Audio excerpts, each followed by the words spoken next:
Hi friends, आप देख रहे हैं मेरा यूट्यूब चैनल लीगल गुरु और मैं एडवोकेट राम शिरोमण यादव। हम बात कर रहे हैं धारा 11 के बारे में। तो फटाफट आप मेरे चैनल को सब्सक्राइब करिए और वीडियो को लाइक जरूर कर दीजिए, क्योंकि आप बाद में लाइक करना भूल जाते हैं। आने वाली वीडियो देखने के लिए बेल आइकॉन जरूर दबाइए। अगर आप मेरे सब्सक्राइबर हैं तो आपको बहुत बहुत बधाई हो कि आप उस देश के कानून के बारे में नॉलेज रख रहे हैं जहां पर आप निवास करते हैं। अगर किसी प्रकार कोई समस्या हो तो कमेंट बॉक्स में जरूर लिखें। हम बात कर रहे हैं भारतीय साक्ष्य अधिनियम 1872 के धारा 11 के बारे में। जो बातें एक तरह से सुसंगत नहीं है, कब वे सुसंगत हो जाती हैं और न्यायालय किस प्रकार से धारा 11 में उसको एक्सेप्ट करता है। अगर आपने मेरी पिछली वीडियो नहीं देखी है धारा 11 से ही संबंधित, तो उसकी मैं लिंक डिस्क्रिप्शन में दे रहा हूं, आप लोग प्लीज उसको देख लीजिएगा। हम बात करेंगे इस लेक्चर में संतान की धर्मस्थता को प्रदर्शित करने के लिए पति की पहुंच ना पहुंच होना, उसकी पहुंच का ना होना के बारे में हम चर्चा करेंगे। ऐसी घटना, ऐसी बात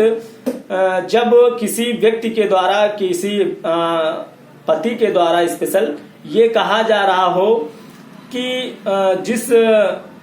उसकी पत्नी द्वारा ये कहा जाए कि ये जो बच्चा है ये उसके पति का है, और पति के द्वारा इस बात से इनकार कर दिया जाए कि वह बच्चा उसका नहीं है। अब वह बच्चा, संतान की धर्मस्थता के बारे में हम बात कर रहे हैं, तो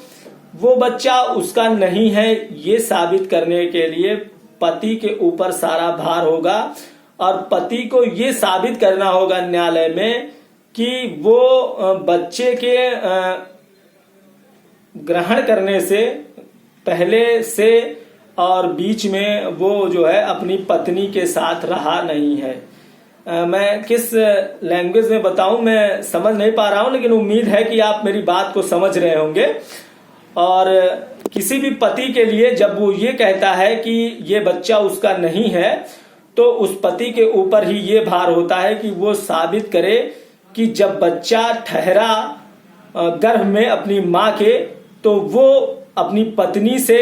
बहुत दूर था, उसकी पहुंच से बाहर था और किसी भी तरह से वो उसकी पहुंच में नहीं आ सकता था। इस बात को पुरुष को साबित करनी होगी, और न्यायालय में यदि पुरुष इस बात को साबित कर सकता है कि जब गर्भधारण किया उसकी पत्नी ने, तब वो वहां पर नहीं था, वो अपनी पत्नी की पहुंच से दूर था, तो निश्चित रूप से धारा 11 के अंतर्गत न्यायालय इस साक्ष्य को एक्सेप्ट करेगी और यह मानेगी कि पत्नी द्वारा जो कहा जा रहा है वो गलत है, और यह बच्चा जिसकी संतान की धर्मस्थता के बारे में बात की जा रही, तो वो बच्चा उस व्यक्ति का नहीं है, यदि वह व्यक्ति यह साबित कर पाता है। तो आगे हम बात करेंगे कि कब जो है अभिकथित व्यक्ति का उत्तरजीवी होना। अभिकथित व्यक्ति के उत्तरजीवित होने से सीधा मतलब हम सीधी भाषा में समझते हैं, ऐसा कोई व्यक्ति है जिसके बारे में ये कहा जा रहा है कि वह व्यक्ति अब नहीं है, या किसी व्यक्ति के मृत्यु का अपराध किसी व्यक्ति के ऊपर लगा है कि अमुक व्यक्ति को अमुक तारीख में अमुक व्यक्ति ने मार डाला। जैसे एक उदाहरण के मामले से समझते हैं, हम ज्यादा समझने का प्रयास ना करके इधर उधर डायरेक्ट हम अगर शायद उदाहरण के माध्यम से समझे तो समझ जाए। मानते हैं कि किसी व्यक्ति के ऊपर यह अपराध है कि 6 मई 2020 को का के द्वारा जो है, का के ऊपर यह अपराध है कि 20 मई 2006 को उसने खा की मृत्यु कारित कर दी। यदि का के ऊपर यह आरोप है कि 6 मई को उसने ये साबित कर दिया, ये उसने हत्या कारित कर दी। अब यदि का जो है ये साबित कर दे कि 6 मई के बाद, अर्थात 30 मई समझते हैं, 30 मई तक खा जीवित था, किसी तरह से ये साबित कर ले जाए अगर का कि 6 मई को मारने की बात कही जा रही है, उसी के लिए का आरोपित है, और का ये साबित कर दे कि 6 मई के बाद मतलब 30 मई को खा को कुछ व्यक्तियों के द्वारा कहीं देखा गया था, तो निश्चित रूप से अभिकथित व्यक्ति का उत्तरजीवित होना साबित हो जाएगा और का ऐसे मुकदमे से छूट जाएगा। क्योंकि हम देख रहे हैं कि जब का के ऊपर जब ये आरोप है कि उसने 6 तारीख को हत्या की है, और जिस आदमी की हत्या का आरोप है वो आदमी आगे उसी महीने की आगे की 30 तारीख तक, 30 मई तक कहीं जीवित देखा गया, तो निश्चित रूप से का ने वो हत्या नहीं की है और का इस आधार पर छूट जाएगा। इस तरह से जो है जब वो तथ्य जो एक्सेप्टेबल नहीं था वो इस तरह एक्सेप्ट हो जाएगा। किसी तीसरे व्यक्ति के द्वारा अपराध कारित किया जाना, जब किसी व्यक्ति के ऊपर ये आरोप है कि उसने किसी प्रकार का अपराध किया है, किसी व्यक्ति के ऊपर मान लिए ये अपराध है कि उसने हत्या कारित की है और वो व्यक्ति अभियुक्त जिसके ऊपर मुकदमा चल रहा है हत्या कारित करने का, वह व्यक्ति ये साबित कर दे कि ये हत्या उसने नहीं कारित की बल्कि किसी अन्य तीसरे व्यक्ति के द्वारा ये हत्या कारित की गई। अगर वह इस बात को साबित कर ले जाता है कि वे हत्या किसी तीसरे व्यक्ति के द्वारा साबित की गई है, उसके द्वारा नहीं की गई है, तो निश्चित रूप से उस साक्ष्य को न्यायालय एक्सेप्ट करेगा धारा 11 के अंतर्गत और इस व्यक्ति को छोड़ देगा जिसके ऊपर अभियोग चल रहा है, अभियोग कि उसने हत्या की है। परंतु उसे यह बताना होगा कि हत्या किसने की है और साक्ष्यों को भी कलेक्ट करके न्यायालय के सामने प्रस्तुत करना होगा। स्वतः चोट कारित करना,